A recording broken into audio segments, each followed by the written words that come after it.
రేవంత్ రెడ్డి గారికి లేదు. చాలా సిగ్గుపడాల్సిన విషయం.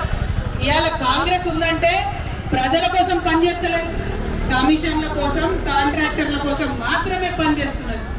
నిజంగా తెలంగాణ పౌరుషం చూపించాల్సినటువంటి సమయం వచ్చింది. రేవంత్ రెడ్డి గారిని కాంగ్రెస్ ప్రభుత్వాన్ని నిలదీయాల్సినటువంటి సమయం వచ్చింది. మీరు కేసీఆర్ గారికి నోటీస్ ఇచ్చే ముందు 90% పంప్ హౌజులు కట్టినటువంటి కాంట్రాక్టర్ ఎందుకు ఇచ్చిపెట్టిండ్రో ప్రజలకు చెప్పాల్సినటువంటి అవసరం ఉంది.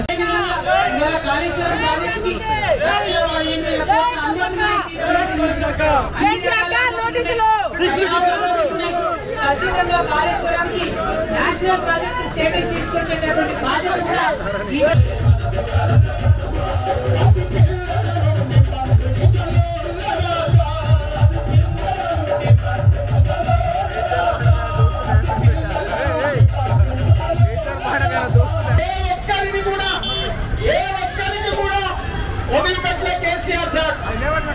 అందరిని కూడా కడుపులో పెట్టుకొని కంటికి రెప్పలా కాపాడుకున్న ఒక ఇంటి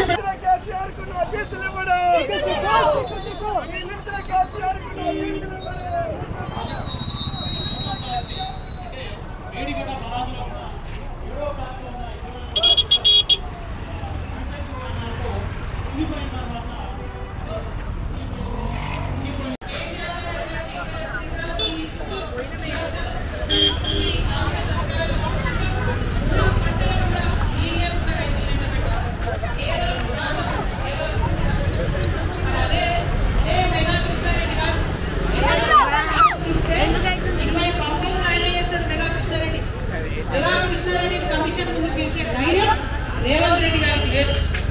చాలా సిగ్గుపడాల్సిన విషయం. ఇవాళ కాంగ్రెస్ ఉందంటే ప్రజల కోసం పనిచేస్తలేదు, కమిషన్ల కోసం కాంట్రాక్టర్ల కోసం మాత్రమే పనిచేస్తున్నారు. నిజంగా తెలంగాణ పౌరుషం చూపించాల్సినటువంటి సమయం వచ్చింది. రేవంత్ రెడ్డి గారిని కాంగ్రెస్ ప్రభుత్వాన్ని నిలదీయాల్సినటువంటి సమయం వచ్చింది. మీరు కేసీఆర్ గారికి నోటీస్ ఇచ్చే ముందు 90% పంప్ హౌజులు కట్టినటువంటి కాంట్రాక్టర్ ఎందుకు ఇచ్చిపెట్టిండ్రో ప్రజలకు చెప్పాల్సినటువంటి అవసరం ఉంది.